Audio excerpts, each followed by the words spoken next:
I was warned, never looks the Alpha King in the eyes. At barely dawn, Mira Ashford is dragged through the shadowed halls of the royal palace, her name already stained by her family's disgrace, her position as maid more punishment than honor. Every step comes with hushed, frantic rules from the courtier guiding her. The stone corridors of the eastern wing stretched endlessly before Mira, each footstep echoing like a heartbeat against the cold walls. She had expected many things when summoned to serve the king, perhaps cruelty, madness, or the bitter ramblings of a man broken by war. What she found instead was silence so profound it seemed to press against her ears. King Lucian sat motionless in his ornate wheelchair, positioned precisely 3 feet from the tall windows that overlooked the courtyard. The morning light caught the sharp angles of his face, highlighting the premature lines etched there by pain and responsibility. His dark hair was combed back with military precision, not a strand out of place despite his inability to stand before a mirror. Everything about him spoke of control maintained through sheer force of will. "The physician's notes indicate you require assistance with correspondence," Mira ventured, setting down her leather satchel beside the mahogany desk. The surface was immaculate, inkwells arranged by color, quills sharpened to identical points, papers stacked with geometric precision. "Burn them," he said without turning. His voice carried the weight of authority despite its quietness. "All of today's letters. Every last one." Myra's hand froze above the stack of sealed correspondence. Letters bearing noble crests, trade agreements, military dispatches, documents that could affect the kingdom's fate. "Your Majesty, perhaps? You question my judgment?" The temperature in the room seemed to drop. Mira met his gaze as he finally turned toward her, those pale gray eyes studying her with the intensity of a hawk evaluating prey. She had served in noble houses before, had learned to read the dangerous currents that swirled around power. This felt different. This felt like a test. "No, Your Majesty. I question the wisdom of destroying what cannot be recovered." Something flickered across his features, surprise, perhaps, or approval. "And if I commanded you to drink poison? Would you question that as well? I would ask if you intended my death or my loyalty." The corner of his mouth twitched upward, barely perceptible. "Clever. Very well. Do not burn the letters. Instead, I want you to rewrite them. Every word. Exactly as they appear, but in your hand." Hours later, Myra's fingers ached from copying meaningless social pleasantries and trade negotiations. When she finally set down the quill, Lucian had moved himself to the window again, watching shadows lengthen across the courtyard. "Why?" she asked, massaging her cramped hand.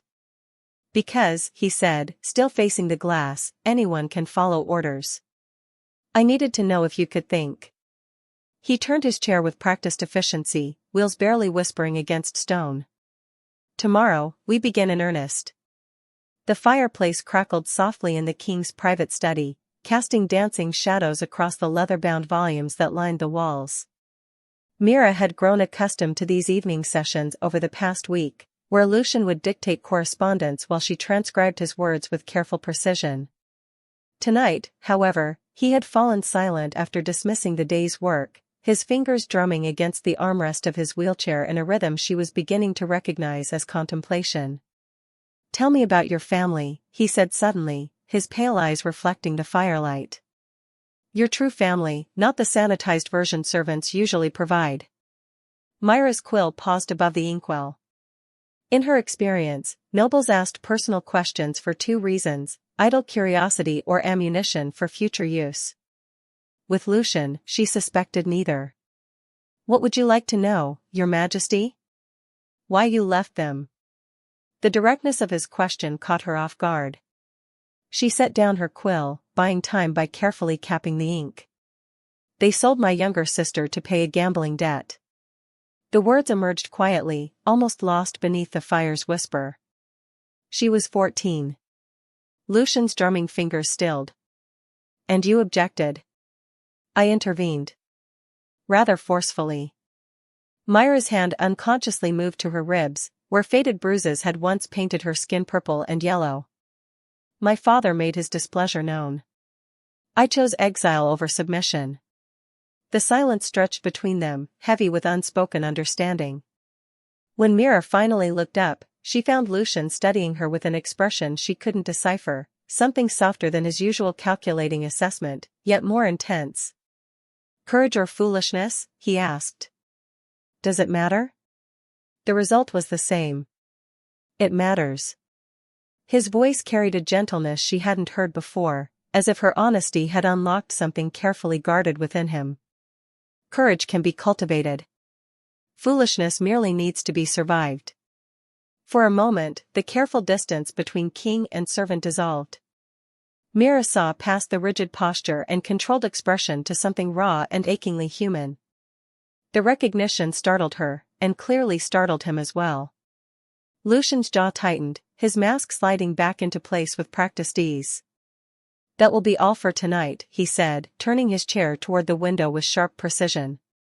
The dismissal was abrupt, almost rude, but Mira caught the slight tremor in his voice that betrayed more than he intended. As she gathered her materials, she heard him speak once more, so quietly she almost missed it. "Your sister, did she survive?" "She did. Married a kind baker's son 2 villages over." Mira paused at the door.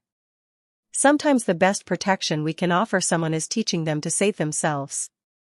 Long after she left, Lucian remained at the window, staring into the darkness and wrestling with the dangerous warmth her words had kindled in his chest. The Duke of Ravencrest arrived with the autumn rain, his entourage filling the castle's great hall with the rustle of expensive fabric and the metallic clink of ceremonial weapons. Mira watched from the shadows of the upper gallery as Lucian received his guest with the cold courtesy reserved for necessary evils. Even from this distance, she could see the tension in the king's shoulders, the way his fingers gripped the armrests of his wheelchair a fraction too tightly. "Your Majesty seems comfortable with his new attendant," Duke Ravencrest observed later that evening, his voice carrying the particular inflection of a man planting seeds of doubt. Mira had been dismissed from the formal dinner but lingered in the antechamber, organizing correspondence that could have waited until morning.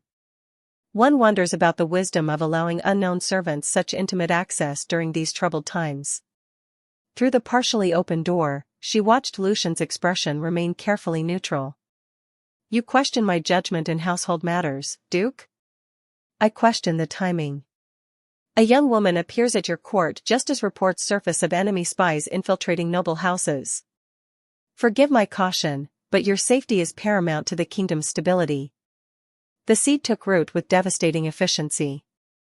Within hours, whispers began circulating through the castle's corridors, hushed conversations that died when Mira approached, meaningful glances exchanged between guards she had considered friendly. By the following morning, the poison had spread far enough that even the kitchen staff treated her with newfound suspicion.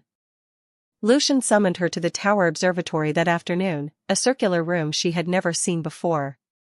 Ancient astronomical instruments gleamed in the filtered sunlight, and thick volumes of star charts lay open on reading stands.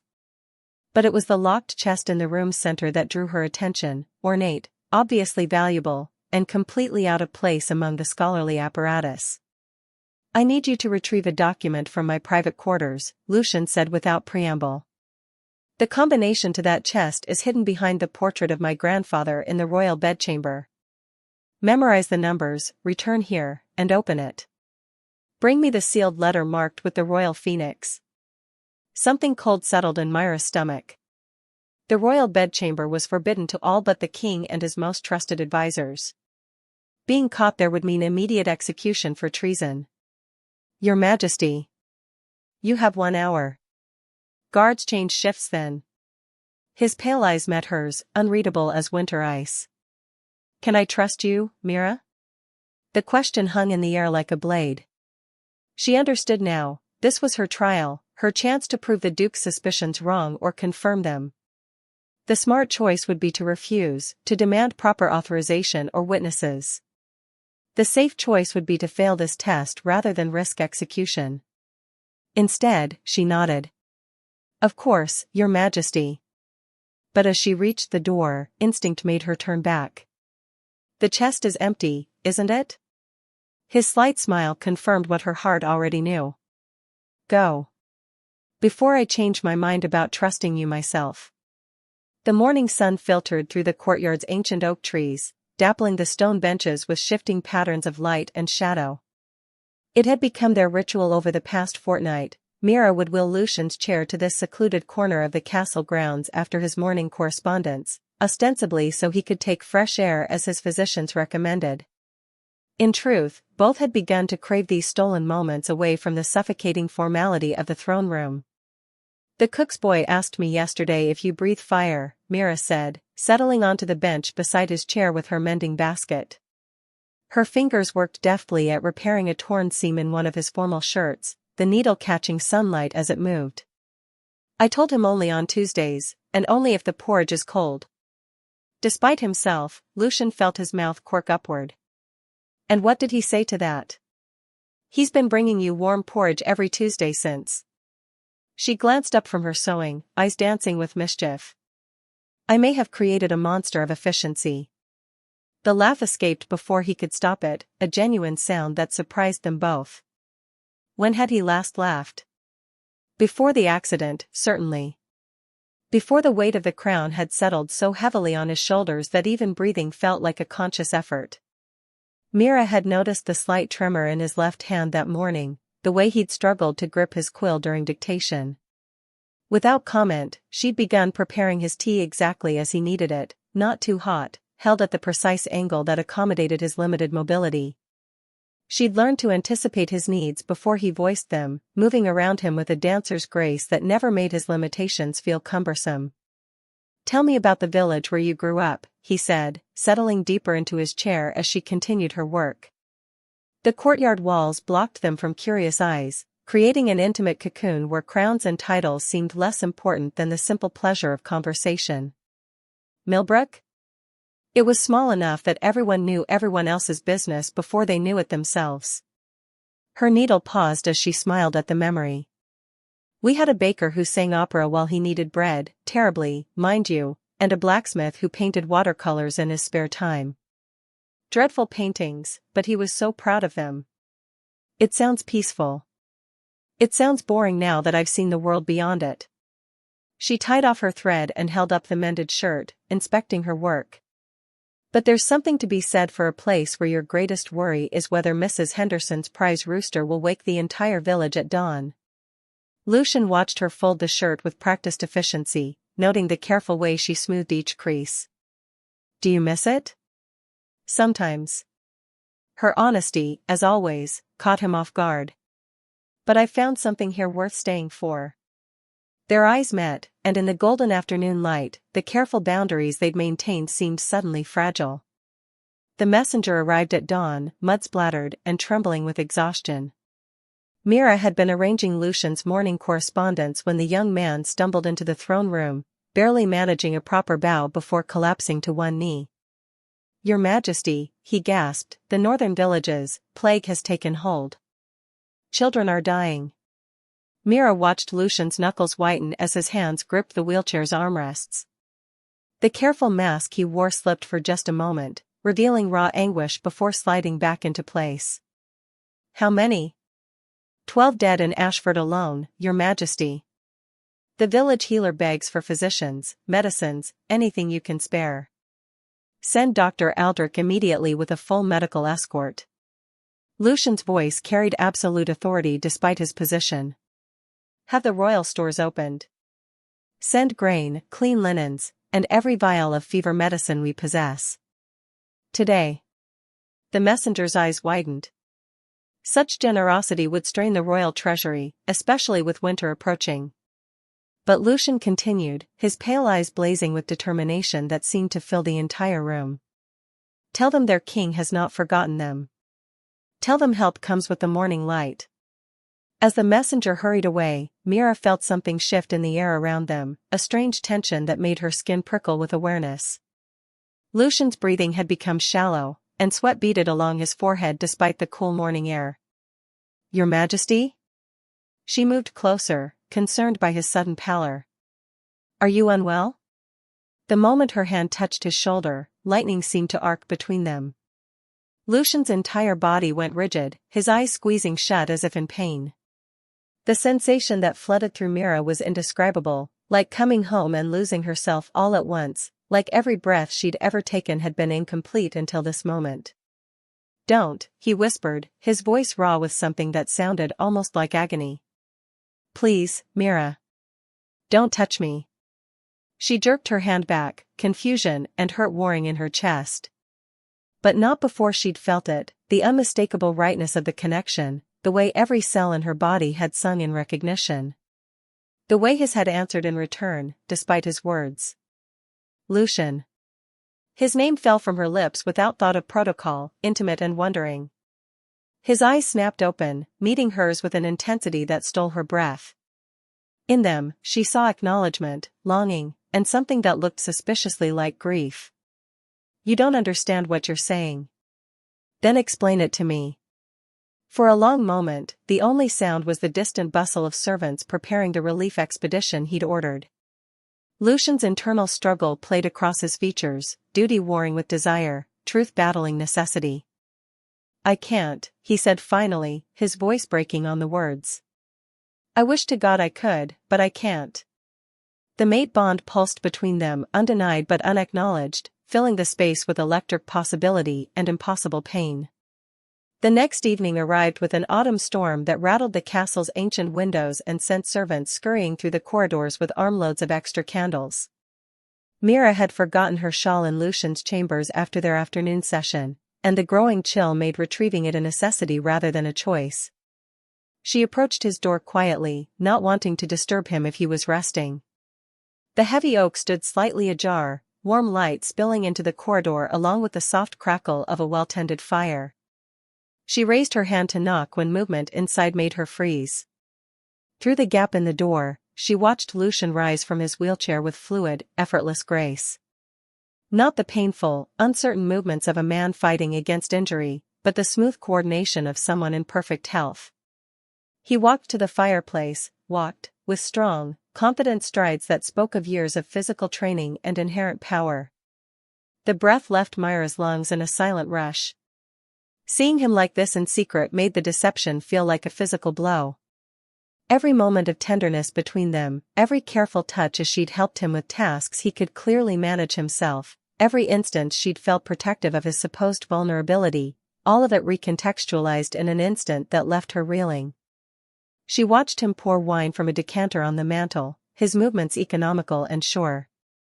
When he turned back toward the room, the firelight caught his profile, and she saw something there that the wheelchair had always hidden, the bearing of a man accustomed to command, to physical dominance, to moving through the world without limitation. But it was what happened next that truly devastated her.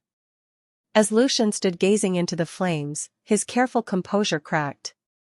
His shoulders sagged as if under an immense weight, and his free hand came up to cover his face. The gesture was so raw, so utterly defeated, that Mira felt her anger transform into something far more complex. "God help me," she heard him whisper to the empty room, his voice thick with a pain that had nothing to do with physical injury. "What have I become?" The anguish in those words hit her like a physical force. This wasn't the calculated manipulation of a cruel man playing games. This was someone trapped in a web of his own making, suffering under the weight of deceptions that seemed to cause him as much pain as they caused her. Mira stepped back from the door on trembling legs, her mind racing. The mate bond still pulsed between them, undiminished by her discovery. If anything, understanding his torment made it stronger, more complex, a recognition not just of destiny but of two souls caught in circumstances neither had chosen. She retreated to her own chambers without her shawl, leaving Lucian alone with his secrets and his wine and the impossible burden of whatever truth he was protecting by pretending to be less than he was. Mira found him in the courtyard the next morning, positioned in his wheelchair beneath the ancient oak where they'd shared so many peaceful moments. But today, tension radiated from his still form like heat from a forge. He didn't turn when her footsteps crunched on the fallen leaves, though she knew he'd heard her approach. "You forgot your shawl," he said quietly, his voice carrying a weight that made her stomach clench with dread. She moved around to face him, noting the carefully neutral expression that couldn't quite hide the pain in his pale eyes. "Did I?" Among other things she witnessed. His hands rested motionless on the wheelchair's armrests, but she could see the tension in his knuckles. How long have you known? The direct question deserved an honest answer. Since yesterday evening. Lucian closed his eyes briefly, as if absorbing a physical blow. When he opened them again, something fundamental had shifted, the careful walls he'd maintained crumbling to reveal the raw truth beneath. My own brother orchestrated my assassination, he said without preamble, his voice steady despite the magnitude of his confession. Prince Marcus convinced half the council that I was unfit to rule, too weak to lead during wartime. The attack was meant to look like enemy action, a crossbow bolt to the spine during a routine patrol. Myra's breath caught, but she remained silent, sensing the dam had finally burst. I survived, obviously, though they thought I hadn't. Spent 3 months recovering in secret while my allies spread word of my injuries, my supposed helplessness. His laugh held no humor. The irony is that the deception worked too well. Those who'd plotted against me revealed themselves, convinced they were dealing with a broken king who posed no threat. And now?